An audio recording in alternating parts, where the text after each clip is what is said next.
everybody, and welcome to 4-Player Podcast, episode 185. It's August 15th, 2010. Hello. I'm your... What? Damn it. I'm Brad. I beat you to the punch. Oh, shit. You okay? Pull it together. Okay. You okay, Nick? I thought you might forget. Introduce me. Oh, jeez. What is wrong with you, Nick? You have the giggles. It wasn't that... It's going to be that kind of show. Yeah, it's going to be one of those.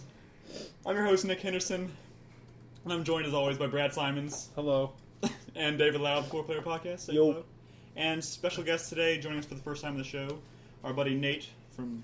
Can I say it? You can say it. From BioWare. Hello. Nate, our buddy from BioWare, is here to talk about some games. Talk about some news. Random games. Random games. Random game. Random games. We're not going to talk about Mass Effect 3 or Jade Empire 2. Okay. Okay. Well, then, who's going to start? We're going jumping right into the game zone. Yeah. Impressions. No chit chat, no how you doing? No pillow talk. Some casual banter. So, Nick, how about that shirt? I didn't know you went to the Art Institute of Austin. I can say that, right? Yes. You can, Okay. I guess It does say it on your shirt. Yeah, it does, but I'm not really facing the camera. But Oh. do you really want to talk about my school? Are you a painter? I think you should try to get noticed and have your screen shown What, in class. Be careful. I don't want, the... I'll be nonchalantly looking at our website on the school computers, and then when the teacher notices, she'll pull up my screen on the big screen. I'll be like, go to that website. No, I'm saying, be careful with your boob screensaver. Yeah. Stop talking about my boob screensaver. Just answer this question. Is there nudity in your screensaver? Yes. Okay, well then be careful. It's not going to happen, Brad. That reminds me I've of... been doing this for a while. You know that, right? It only has You're to not happen usually once. at that angle, yeah. There. I'll turn it a little bit. Well, I played something this week that was a little risque for the feed. I had to cut it. Which leads to a pretty good story. I'm sorry, I have It's to not grab really some that much paper. of I a forgot story. my thing. It was just It's funny. a pretty good Because story. I played through a large portion of Dragon Age Awakening and finished it last night. It took me about 22 hours. That and Nate ducks and rolls out of the podcast. It's great, man. It's the best ever.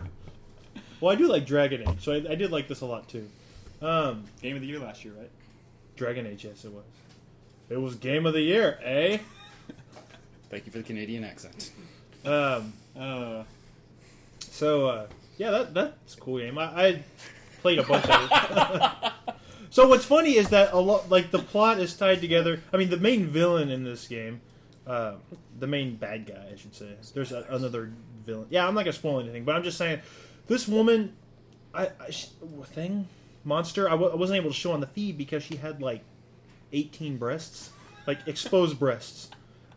Starting the top part of her body she looks like a normal woman, and as she goes down, those breasts become each level larger of and breasts, larger, and it's what forms her body. I don't know. It's very strange. So maybe her body is an entire breast. She's sitting on a large breast. But she is very exposed, and there was some debate in chat whether supposedly if you have more than 6 breasts, that you're considered an animal or a certain type of animal, and maybe it's okay to broadcast that. Did she have a litter? Yeah. There you go. Wait, did she? What? Of demons. She made things come out of her. Yeah. Really? I think so.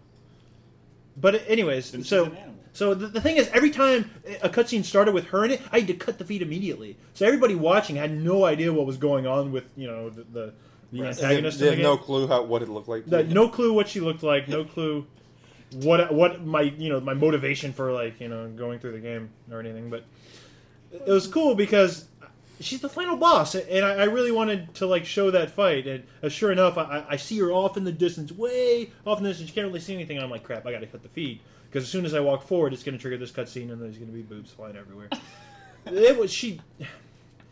It's no accident that there's a lot of movement with that monster in the cutscenes. It's just weird. They tried to make it grotesque but hot at the same time. It's the whole Marilyn Manson music video vibe, I guess. I don't know. You think Marilyn Manson is grotesque and hot? Well, no. Well, some people maybe think he's handsome. Same you. Just you. No. Well, so it's funny because I really wanted to show the fight. So, as soon as the fight started, I turned the feedback on. Well, I played her for a little while. I fought her for a little while, and then I had an idea.